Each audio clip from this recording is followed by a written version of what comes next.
Beautiful. All right. Maria Bartiromo, she's freaked out about Twitter. She's freaked out about this and that. And now with Lee Carter, I mean, there is something just amazing about literally sitting in Davos, where apparently in the span of one day, the AOC tax proposal, I think, was literally like booed at a session at Davos, right? At the same day, they also had in some type of organizational consultant do a exercise where they pretended that they were refugees and they crawled on the floor and got into the experiential space of, Kill me. Right. So this is actually still happening. This thing that, of course, should be absolutely thrown into the trash heap of history, which actually, ironically, it already is. We're just still wasting money on it.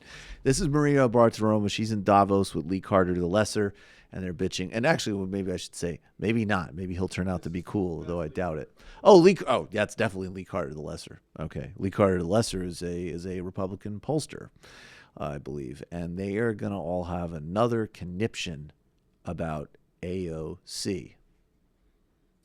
Well, when you speaking about money, I mean, AOC had the idea to tax anyone with $10 million at 70%. Do you think that's going to go over? How does that go over?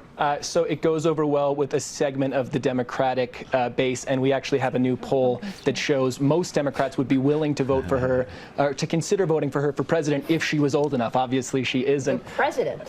For president. And we actually have a second poll that's coming out later this week that asks people how they view the idea of socialism. And young Democrats actually view socialism a little bit more positively than they view capitalism. So this is there's a segment of the population for which this is, the right direction to take things. This is really interesting, Lee Carter. What do you see from your dials in talking to people about socialism versus capitalism? You know, what I've got to say is that if we dismiss Ocasio-Cortez and socialism right now, it's at our own peril. It's very much like what happened in 2015 when people are dismissive of Donald Trump coming in, saying that his policies were overly simplistic, that they were missing and lacking substance, that they wanted something deeper, and they outright dismissed him. I think that people who are dismissing this as something that's short-sighted absolutely aren't getting why people are rallying around her and around these policies. There's a lot of hopelessness out there. There's a lot of people who want a better life, and this sounds like an easy way for them, a quick fix, and something that sounds like a different, new way of doing things. And I think that if people want to win against this, they're going to have to take it seriously and understand why it is that so many people are gravitating towards these policies and to her. Or explain the effect of socialism. Explain the effect of socialism versus capitalism. Well, Marie, I want to point that out. The great liberal lie that the people in the Republican Party need to push back on is that somehow the rich are rich enough to fund all these grand spending plans by these socialists and by these people on the far left. They're not. They most certainly are. Read each year's Oxfam report on the ever shrinking number of 25 people owning more than most people on Earth, as an example. I don't usually go in for this type of thing as much, but hat tip to Jamie and clapping hands emoji.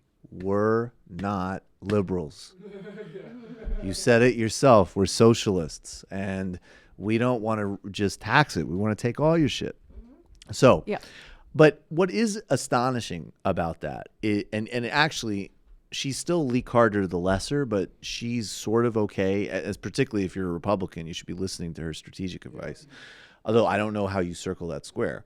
But that being said, what is funny about it is there's no doubt that, especially in the center, not in the periphery, but in a place like the United States, if these people in the oligarchy class had come together and actually said, you know what, we get it. There needs to be some form of public health care. There needs to be some provision so people don't graduate into a completely depressed job market. There needs to be some sense of continued mobility, at least for the sections of essentially the white population that have always expected it. The extreme poverties and repression we need to continue to push into the peripheries of race and geography and class. You would probably not, I'd like to think otherwise, but you probably would still have a lot of people who would be, I think, a bit more to the left and hopefully a bit more socially progressive if they're oriented towards the Democrats. But there wouldn't be a socialism conversation if they weren't so pathologically predatory and committed to stealing every single last bit. And I think one of the interesting things right now in a beef inside the elite is I think that there are some members of the elite. If I'm George Soros, who I'll give credit for, George Soros is a liberal, and George Soros understands that there's an element of luck to his life, and he understands there needs to be a social safety net. But if he sat down with his fellow oligarchs, it would be him and Warren Buffett talking to the Kochs and the Mercers and being like, you motherfucking morons.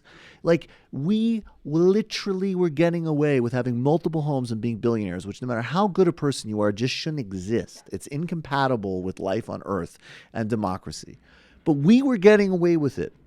We could fly anywhere we wanted on the planet. We didn't even need to carry our passports with us. We could influence any government we wanted. And all we needed to do was keep people in the dominant, parts of society continue to be able to rise into the middle class. We needed to up the ceiling for everybody, and we needed to be seen as like basically decent, non-pernicious people. But you fucking idiots needed to steal every single crime. Like, you'd sit down in your 15th home and think about how you could take Head Start out of a kid's mouth, and now they're looking at socialism.